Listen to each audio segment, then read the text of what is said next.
Home, home on the AT, where the deer and the rattlesnake play, where seldom is heard a discouraging word, and the skies are not cloudy all day. Just don't count on it.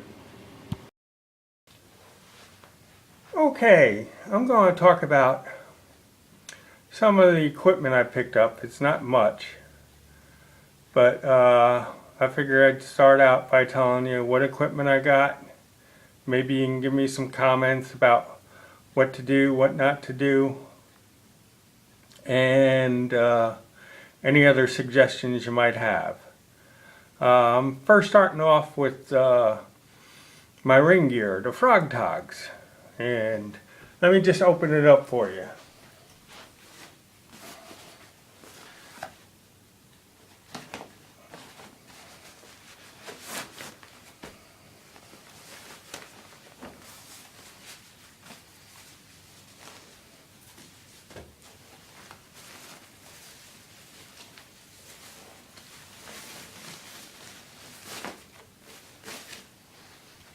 Okay, there's my frog togs. They're not much. I guess everyone's had them or knows about them. But I figured I'd show you what they're like. I don't plan on carrying the pouch that it comes in with me. It doesn't make sense, because I'll probably just be stuffing it. The real question I have is, do I really need the pants part of the frog togs, or do I just need the top? I'd really appreciate any comments you have. The next piece of equipment I have is a couple of cups that I got at Walmart. The thing is let me get them in frame for you.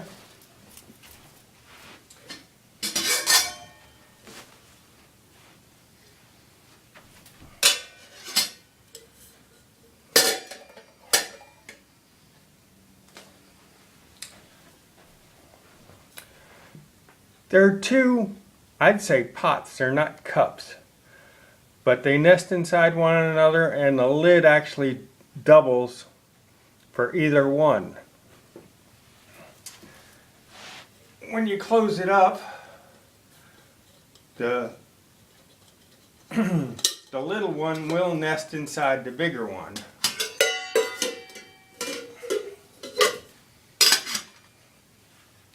And it comes with a little canvas bag to stick everything in.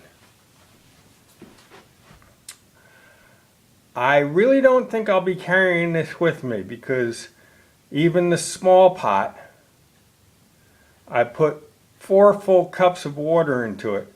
And it looks like it'd probably take another cup. That's 5 cups, and I don't think I need anything that large on the trail.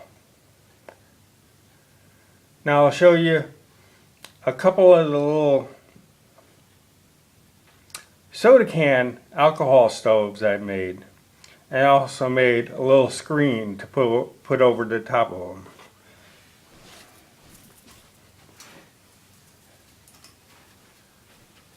This is one. Both of them are made from Coke cans. This is the other one. And I just took a piece of metal and cut it so I could put it over the top and kind of screen it. This way it would get more air. But those are my 2 alcohol stoves. And my screen.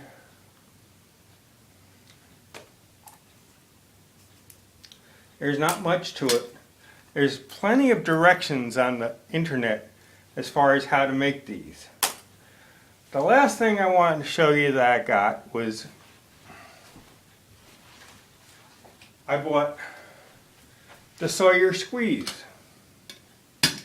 Now, the reason why I chose the Sawyer squeeze was because of the volume that the Sawyer squeeze gives over the Sawyer Mini. It came with this sack. I probably won't be bringing the sack with me when I go out on the trail. But for right now, I keep everything inside of it. This way I know where everything is. Now this I picked up at Walmart for $29.95. It has a hose with it. It has a 1 liter bag, and it came with a second 1 liter bag. Of course, the Sawyer squeeze, and most of you will be familiar with this. And it also came with, I call it a needle that you use to back flush it. That'll clean it out and get the parts. It also came with 2 other small attachments in it that you could probably fit the hose to and fit the squeeze to, and have a bag attached to it where you could drink right from it. I also have a tent, which I'll be showing you outside in a little while. Okay, this is the tent that I purchased. I got it from Walmart for $59. The reason why I bought it was within my price range, and it weighs approximately 3.5 pounds, which is probably the lightest pack for being so inexpensive. It comes just the way you see here, and we'll open it up and I'll show you the parts that go inside.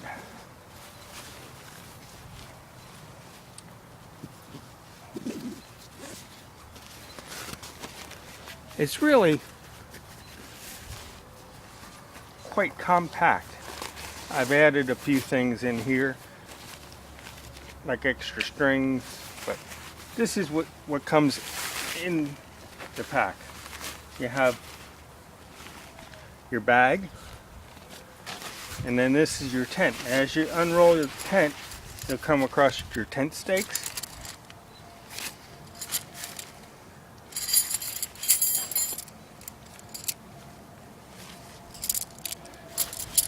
You get 10 of them.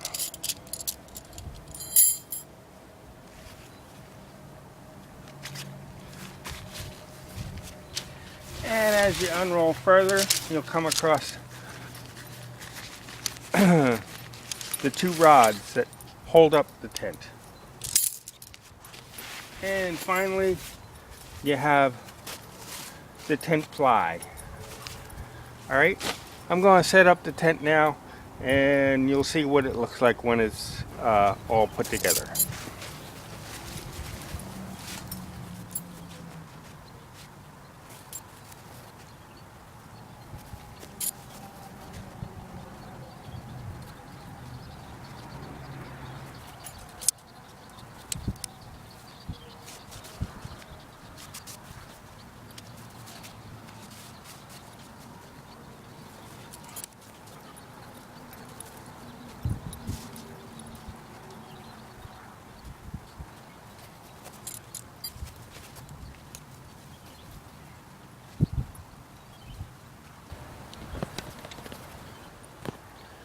Here's a tent without the rain fly on it. It's supposedly 8.5 feet long and 3 feet wide. It's only a 1-person bivvy tent. It does have a pouch on the inside, and it also has a little pouch here on the outside by the entryway. There's also another pouch underneath where this B initial is. But if we zip it up, you can see it doesn't look that bad. We'll go around on the other side and take a look.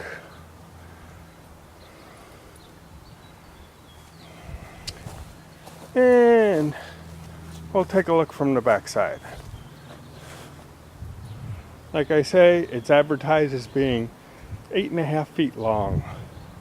Next, I'll show you a picture with me inside of it. Well, I'll get in the tent now, and you can see how large or small it is, depending upon your viewpoint.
Well, there's the tent with the rain fly on it. It looks like it'll be pretty good if it's waterproof. I'm gonna have to wait and find out when I go on my first camping trip. But overall, it looks like it'll do the job. Inexpensive it is, so I imagine I'll have to be very careful with it. Other than that, I think it's a pretty good tent.